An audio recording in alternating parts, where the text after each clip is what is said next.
Oh my God. It took us a while, but girl, we got there. Oh, girl. And when I messaged something Susan, it was just a typo. It was my big fat fingers. I was like, you sent it to Susan. Who is Susan?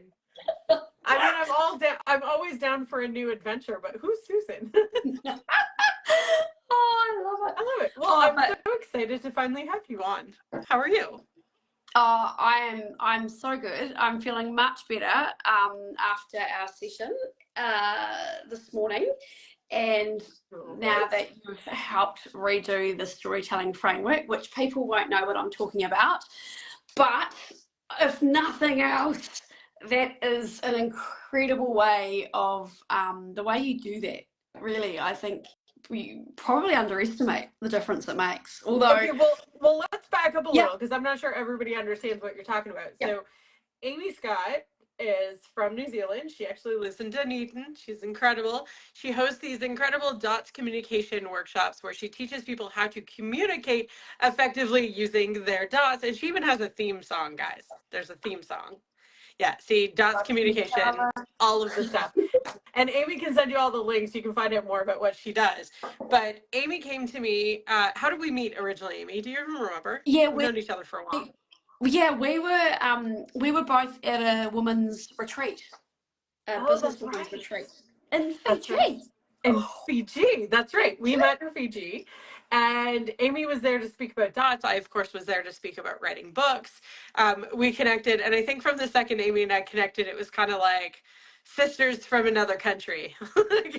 And to anybody who met us on that first trip, I'm sorry. It got a little wild and a little crazy because Amy and I just hit it off so darn well.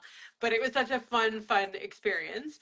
And on that trip, you expressed that you wanted to, you weren't sure if you had a book at that point, actually. Yeah, I've had a book inside me it's been done in my head for about 17 years. 17 years. Well, so I've done it, but I haven't done it. Yeah. I understand. But like when you and I met, I remember asking you if you had a book inside of you. Yeah, and you were like, no. And you kind of shrugged me off and you were like, no. And it was very much like, we're just going to be friends. I'm not going to write anything, Crystal. It's fine. We're just going to be friends. And I kept laughing because I was like, Amy, you have so much content. You have so much wisdom and like intellectual property that I couldn't possibly imagine a world in which Amy Scott did not write a freaking book, if I'm honest. I couldn't imagine. Now, I wasn't going to pressure you because that's not my speed when it comes to book, but I have a gift, a natural talent, if you will, for recognizing when people have a book inside of them and just kind of, let's just call it staying on the radar so that when they're ready, that I can help do it. So we were friends for, gosh, a year and a half, 2 years before you ever started your book? Something like that? Yeah, it was. You missed my first retreat. So I ran a retreat in New Zealand back in like March of 2023, which is like ages ago in my head. I know it's like a year ago now. No, but March 2022, I think it was. Was it March 2022? Oh my gosh, I can't remember. No. It was 2023 because the one you came to was my second one of 2023. We're already in 2024, girl. Oh, well, so okay. Sorry. March 2023, I run in a retreat, and I remember reaching out to you and be like, Amy, is now the time? Are you ready? And you were like, nope, not ready. Not ready. But you knew, because you said then, you're like, next time you run one, you have to tell me because I'll be ready then. And I was like, okay, there was no plans for a 2023 retreat at that point. So I think you thought you were off the hook. Oh. There was no plans for a retreat at that time. And you were like, 2024, Crystal, I got you. 2024, I'll do this book. I remember you telling me this and me going, all right, Amy Scott, I'll put you down for 2024. We'll see how this goes. 2023 November rolls around, however, and I've had a request to come back to New Zealand and run a retreat. And I called you up and said, Ames, I think now might be the time. How are you feeling about it? And you dove. You dove. Like, you were the first person to say, absolutely, yes, I'm in. Why was November 2023 the time for you? What was it about the 2023 retreat that called you? Oh, interesting. interesting. I'd love to actually look up the numbers actually to see what they will mean. But I just think I actually realised, this is going to sound weird, probably, but I actually realised, like, I started to listen to my audiences and course participants, and I actually, for the first time, and I've been saying it for 17 years, but for the first time I really got how much a book would really help.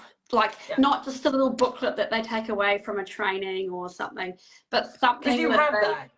Yeah, you have a booklet. Like, I've got the booklet, right?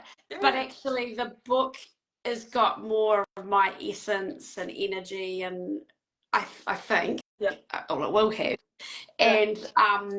And hopefully it's more than just the dots book. Hopefully it's an inspiration for people just to bring their best selves to whatever situation they're in. Like, you yourself, though, like, when I met you, you were like gung-ho and you had 80,000 things on the go. And not that that has stopped. You're still the lady with 80,000 things on the go. But I think what happened was, in November, I think you'd had enough time to think and process it, that when the idea and the opportunity came up, you really leapt, like, all in. And you're a woman who does not do things by halves. Like, when Amy is in, Amy is all in. She's ready to go. She's doing it. Now, if you know anything about dots, she is very purple dotted, which means her follow through is not so good, guys. Not so good. She's not a finisher. She's a definite starter, but a finisher. Oh no, I'm a finisher, but I finish it in my head. Yeah. So the conversation we had today is that Amy Scott should have technically had her book on the market when, Amy? Today. Amy's book should have been done, written, and on the market today. And how much writing do we still have to do, Ames? A lot. Yeah. A lot. And actually, well, hang on, be fair. I did take 8 weeks off. You did take 8 weeks off, which is really the reason that you're behind. You were actually on track to still hit the 12-week mark. Yeah. What's that called?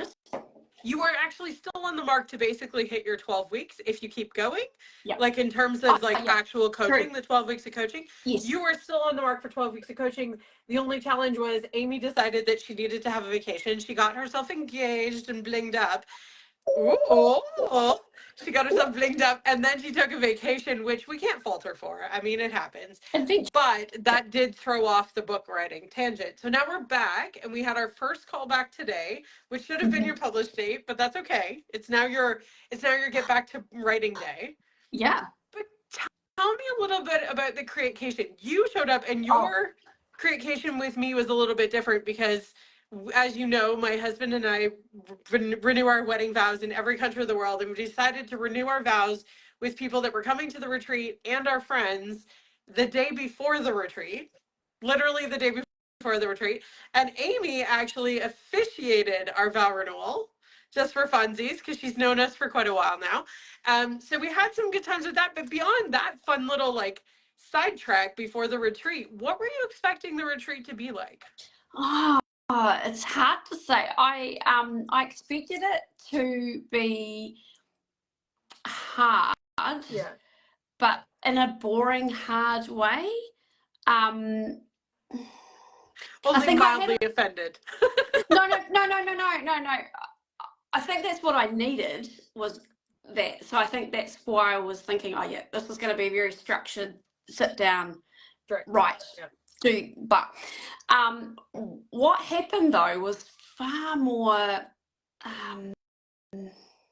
insightful.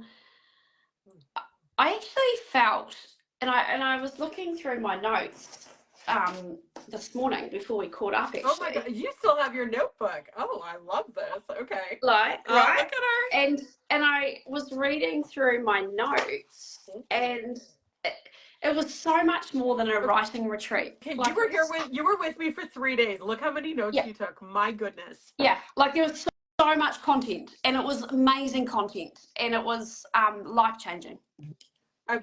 So even even if people didn't want to write a book, I know you find this odd, I just think everyone should do one of your creations. Like honestly, the space you create, the energy, you're very gifted at, well, you've already said yourself, like you can see potential in people before they see it themselves. Particularly, you see it in the form of books and what the world needs.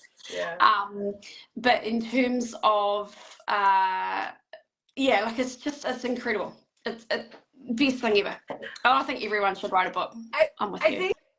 I think the thing that I often forget to mention, and I don't talk about a lot when I market, I talk a lot about like, you're going to come out with a book, but I don't talk about the deep work that we do at the retreat. Did that surprise you?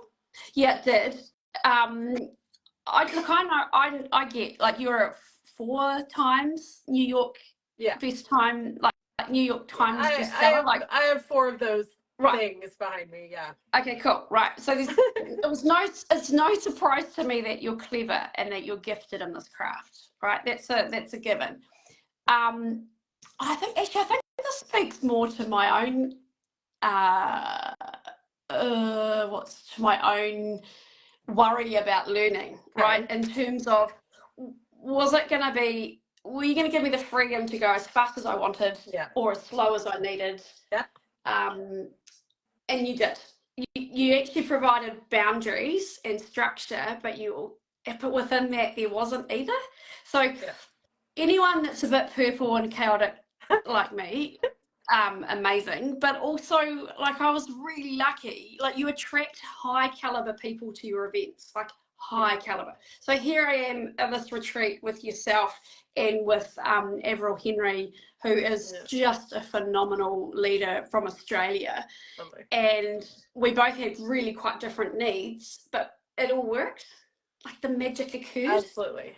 And you know, it's always interesting because I know that one of the fears that I have, and I know other people have expressed, is they always want to know who's coming to the retreat. What can I expect? Like, am I going to like these people? Am I not? Right? Like, we always worry about that. Yeah. And what was your experience coming into the retreat? Because you didn't know Avril was coming until you literally got there. That's right. I didn't tell you. No. And I probably had a moment, like, I get a bit socially anxious, believe it or not, but I probably had a moment where I thought, oh shit, I'm not going to be as clever. I probably jumped into comparison. That's what I tend to do. But actually, I think we both learned from each other. And again, it speaks to your incredible ability to work. Like, she's already published, I don't know, 8 business books or something. Yeah. Right. Okay, I've not even published a book, and Avril's project was really quite different from her other projects, what she's working on and worked on a retreat. So it was magic. It was magic having that time, and I think that's the important bit, is carving out that time in your calendar. So it's committing to yourself, valuing yourself to get the right support and a quality experience. Yeah, absolutely. I mean, one of the things that I value most when I'm coordinating and planning a retreat and trying to figure out how to facilitate it for the audience is the idea behind, you know, leaving a lot up to surprise. Right? I think specifically in a createcation where I'm asking you to co-create with me, some people want all the details and some people want none of the details. They just want to show up and be surprised. Yeah. And I always say that the people that come to my retreats that love it the most are the ones who choose to have as much surprise as possible come into the retreat. What were some of the things that surprised you that we did at the retreat? I think actually, I didn't expect to leave the retreat with the storytelling framework. So basically, I thought, I'll get lots of writing done, which I did actually. And so that was good. That was a tick. But also, it was the clarity I got around not just my purpose in creating this book, but actually the audience who will need it. It wasn't the audience I thought. Yeah. That's I mind-blowing. still remember your day when you and I went through the audience discussion and the breakdown of belief bubbles and the magic words that are going to connect to them. And your head looked like, you actually looked at me and we were like, I just need to step away for a minute. I need to process. And you like walked outside and just sat and did some stuff for yourself. And then you came back and you're like, I'm like shocked. Like I had no idea. Oh, I think I had, and I hadn't, this wasn't even conscious, but what I had done in my head was think about people like Brene Brown, Elizabeth Gilbert, um, Dr. Gabor Mate, um, Dr. John D. Martini, insert clever people, name whoever here. Yeah. And I think I had thought that they would be my audience, or they would be who would be reading my book. Hadn't really thought that through. I don't think I'd thought about it, to be honest. But when we worked, when you took me through those belief bubbles, it was like, oh my God, no, it's not those people at all. But there's so many other people that this little bit of content could actually really help and enrich their lives. And I'm not saying that from a place of I've got my shit together and I know everything. I certainly haven't, but I do know a lot about this, and just people understanding this can have a huge difference. Like, and we've talked about this, right? Like we all have our zone of genius. We all have this incredible IP about something that exists in our head that, one of the reasons I love working with authors is because I feel like everybody has this IP that they should put out into a book and get it out into the world and share it, because you become a roadmap for somebody else. Yeah. And that's powerful work. And now whether you're writing a business book like you are, or in Avril's case, a memoir, an incredibly powerful memoir, I think something that's often surprises people is the deep inner work that you go through when you're writing a book. And how did that kind of come up for you, and how did that affect you? Well, it was, it was nothing short of transformative. And even the process of having my calls with you after the retreat. So, they were 6 a.m. calls New Zealand time. So I was getting up at 4 a.m. every morning to write. And I loved that, actually. I loved the structure. And to be clear, that was by choice. I didn't demand it. This was by choice. No, not like I'm all or nothing, right? All or nothing. I don't make people get up at 4 a.m. if that's not their jam. No.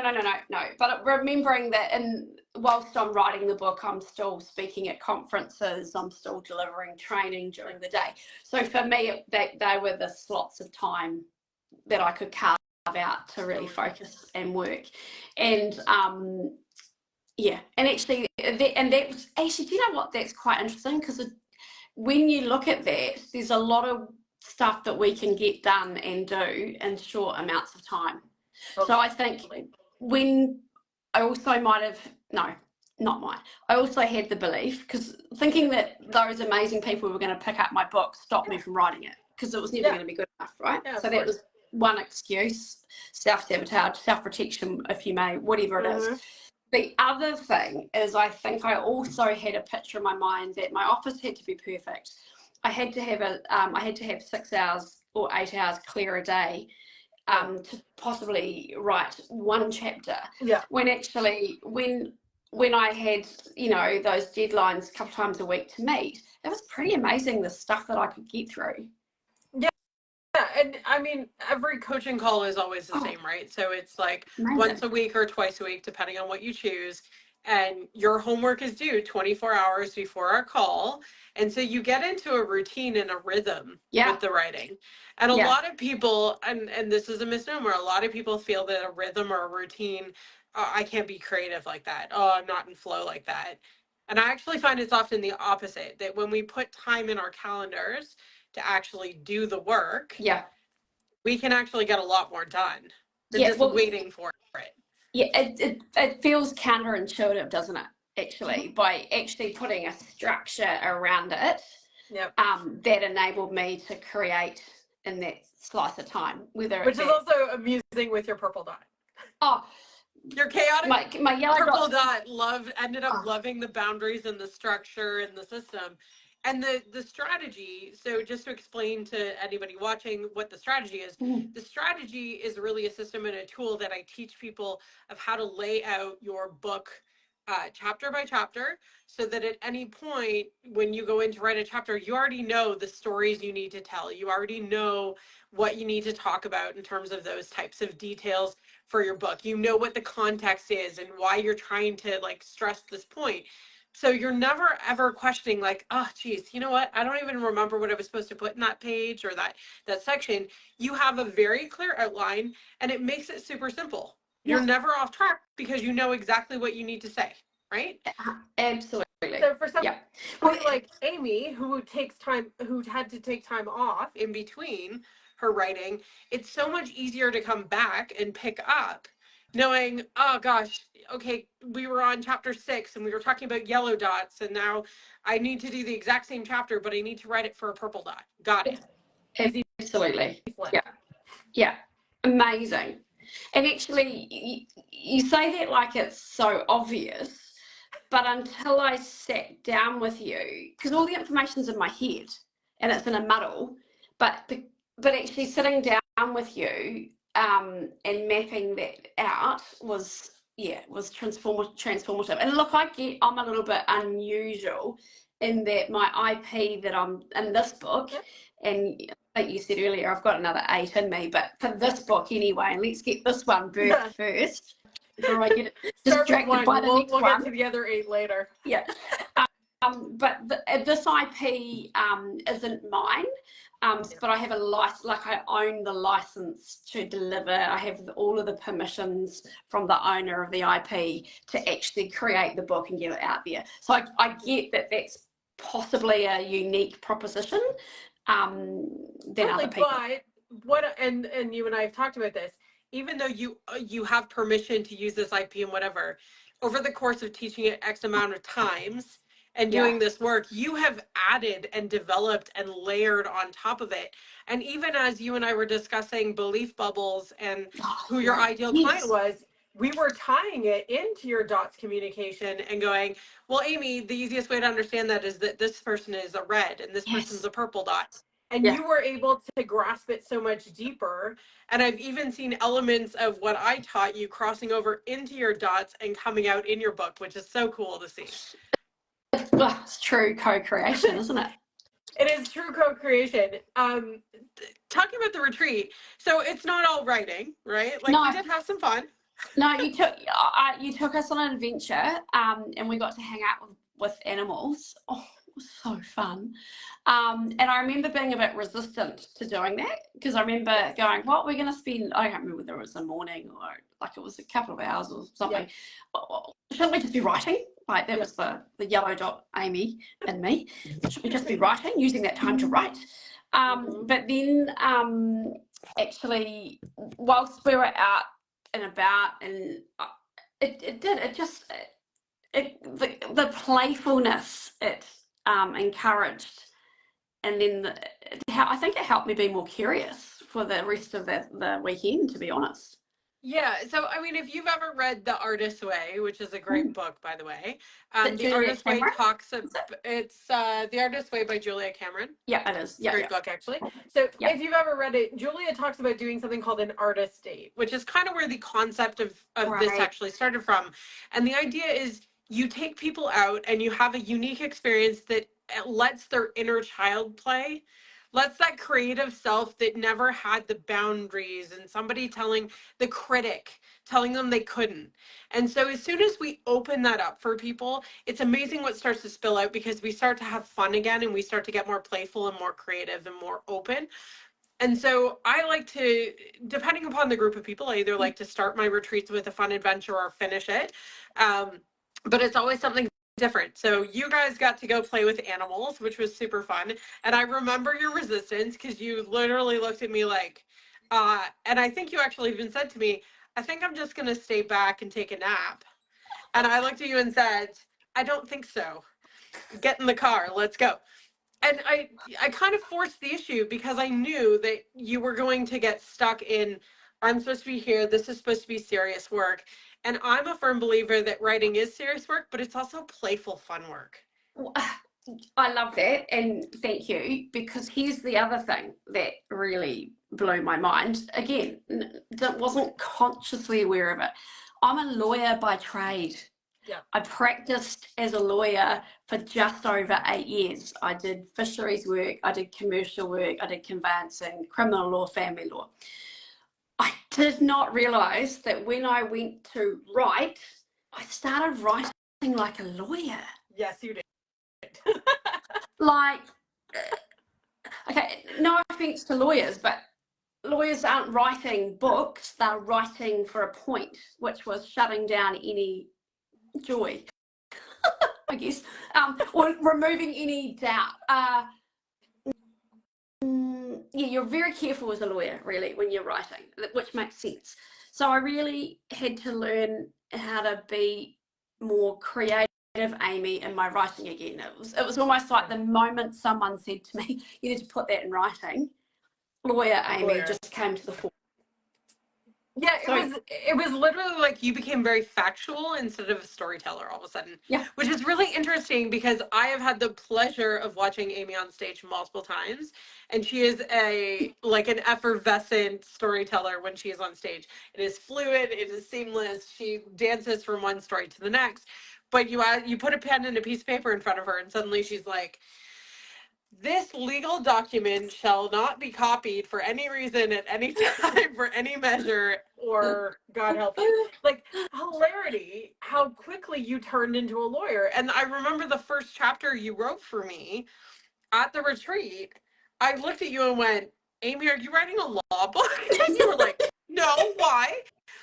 And I said, this is your legal training coming out, and I need to break you out of legal training. And so you and I did some fun little exercises. We did a bunch of writing exercises on that trip, just about connecting to your intuition and learning how to kind of tap into that childlike play and not making it about dots. Like, we literally took dots out of the equation and said, forget about your IP for a second. Can you just write me something silly about Dan? Can you tell me about your partner? Can you tell me about a trip that you're going on? Can you tell me, and you started telling us stories. And Avril, who was there, got to witness this as well. And the storytelling that was coming out of your mouth was very fluid. And so what we taught you was a simple technique of even voice recording and transcribing, and using that as one of the tools to help you get your writing done. Do you remember that? Yeah, that's right. Because you were like, what do you mean I sound different? You didn't know until we voice recorded you and transcribed it and showed it back. And then all of a sudden you were like, oh, now I get it. Yeah, amazing. It's so amazing. It's yeah.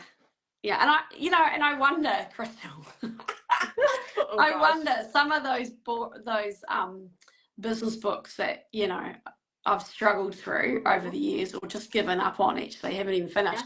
Yeah. I wonder if those people had the privilege and opportunity to have worked with you, whether, because their content, their IP and their ideas are probably really, really good, but they haven't spoken to me as a reader, clearly. And I understand that now, which just is a shame. But yeah.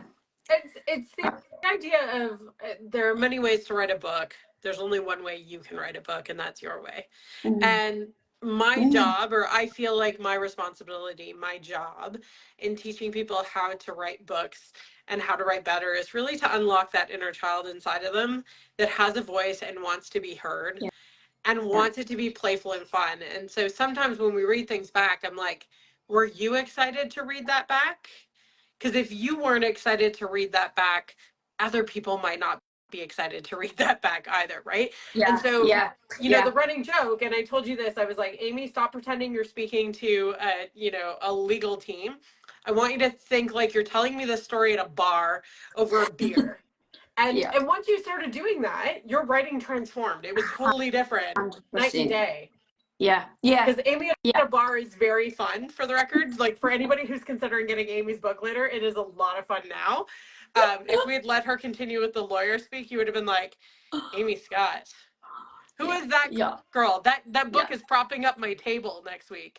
But Amy Scott, the fun conversationalist over a beer, you're going to want her book, and you're going to read it, and you're going to actually feel something. Because what she's done is been able to take that conversational tone and really infuse it with emotion. And that's where we start to feel things.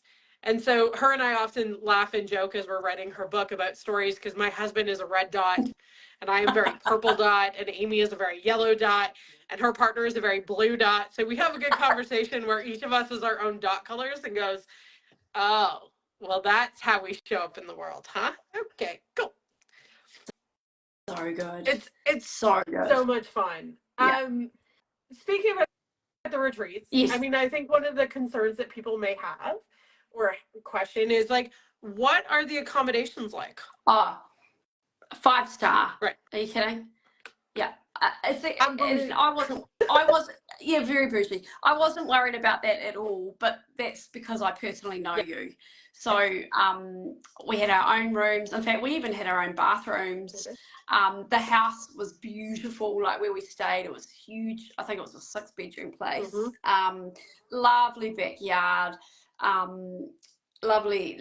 There were nooks and crannies, and I love this because if I needed just to have some time to process or integrate, like you saw me go outside, but also equally I could go into another room and just snuggle up on the leather couch, and just take a moment. So, yep, you're staying with other people, but we had our own rooms. But everything, the food, magnificent quality food. Like our needs, we were really well taken care of. Like, yeah, just we try and think what you would like. I really do try and think of as much stuff as humanly possible, and we go out of our way to try and make it as comfortable as possible. Which is why we ask things like, "Are you coffee drinkers? What do you like to drink at night? What kind of food are you into? What's your favorite meal?" And we really do try and accommodate as much as possible. But, and it's always a big but, I always say, you're not coming for my food. You're coming for what you're going to learn and what you're going to create. That said, we don't eat junk. No. Like, we feed you well. Yeah. We're going to be, in fact, slightly overfed. You might gain a pound or two. Sorry, but not sorry. But you're going to have an incredible experience because we're just going to take care of you and nourish you to get through this book. That's my end goal always with these retreats. Amy's retreat was small. There was only a couple of people who attended her retreat. Other retreats have had up to 6 people at them. So you and Avril kind of got a smaller, more intimate version.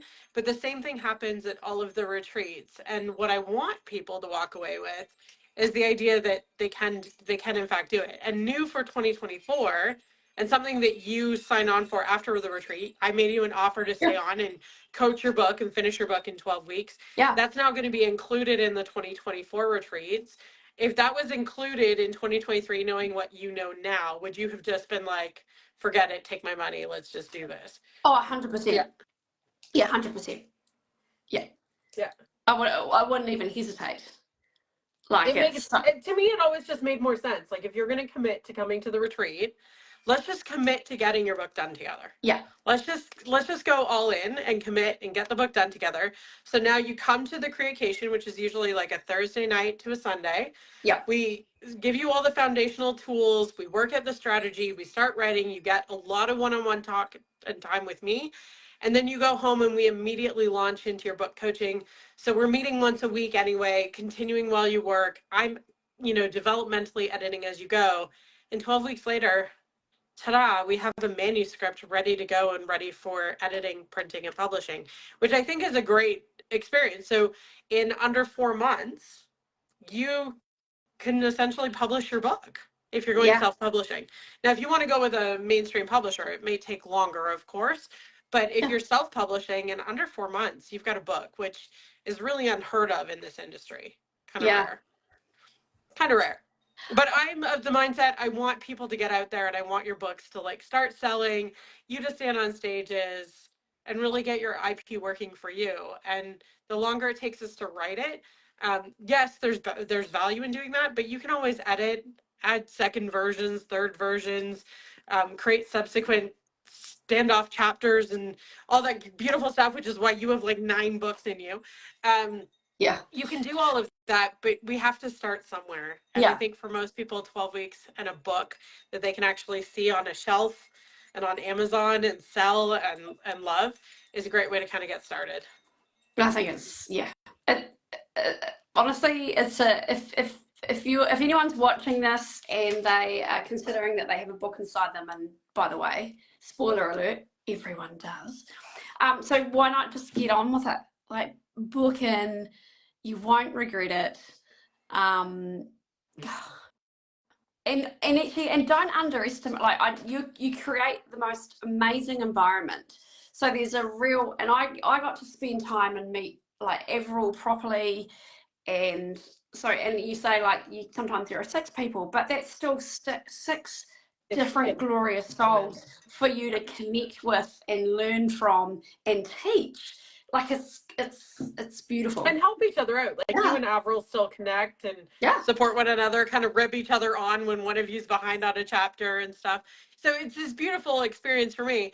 Now I have to go the opposite route and say, I'm so excited that you loved the retreat. But if I could have done anything better, if I could have fixed it, changed it, done anything at all that would have made the experience even better for you, what would it have been? Oh, good question. How could it have been better? See, I wouldn't even say another day because it was perfect. The timing was perfect. Maybe have people rubbing my feet while I was writing. Okay, next retreat, we'll Rob, who is currently watching us. I love you, my dear husband. But I'm going to give you to Amy to rub her feet. If you're offering up Rob to rub my feet, I'm definitely in the next one. I don't care where in the world it is. You can have Rob. We'll see Amy. Amy will be back. So we're back in New Zealand actually in November. So November 28th to December the 2nd, I believe. I'm actually running one in Christchurch, New Zealand. So I'll be back in New Zealand again. Brilliant. So you may see Amy, although she is getting hitched just before that. So you might not. She might run away on a honeymoon on us. But if she's around, maybe she'll join us, maybe she won't. A lot of repeat attendees show up at my retreats, which is a really cool experience as well. Thank you so much, Amy. I was literally thinking that your answer to what I could have done better was to actually let you drink wine during the afternoons.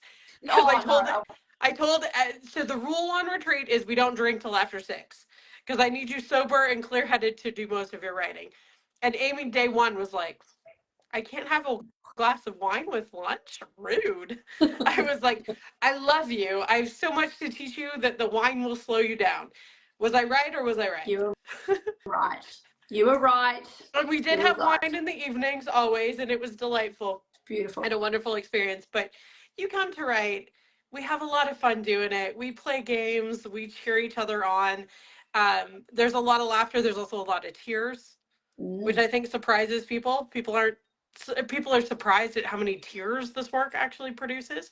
But it's a beautiful, vulnerable, incredible space. And I'm so honored that yourself and Avril and so many other people last year trusted me to take you on this journey. And I can't wait for the new people in 2024 to come on the journey. Thank you for joining me, Ames. It was super fun always. Thank you, gorgeous. Thanks for sorting out this technology. Like, how clever are we? Like, I know it did take us a while to get this, but we got it. And your new book is scheduled to come out when? Do you remember? It will be ready for publish on the 11th of June. 11th of June. Woo! Here we go. So I'm gonna hold you. Guys, you can cheer her on in the comments. You can support her. Give her some love to get through to June 11th and get her book out and published. Amy is making waves in the dot community, and communication worldwide is coming. If you're in New Zealand and you have a chance to hear her speak about dots, please, by all means, go and check it out. Ames, drop your links and stuff in the comments below so you guys can check her out. And in the meantime, if you have any questions, I'm sure Amy's happy to answer in the comments. I can as well. And she's a little behind on her book, but she's going to get caught up. I'm going to look. I am going to get caught up. She's getting caught up. I took some time away to have her on a live. That's fine. She's going to catch up. It's all good. Thank you so much for coming, Ames. I appreciate it. Stay beautiful. Have a wonderful day. Thanks, bye, guys.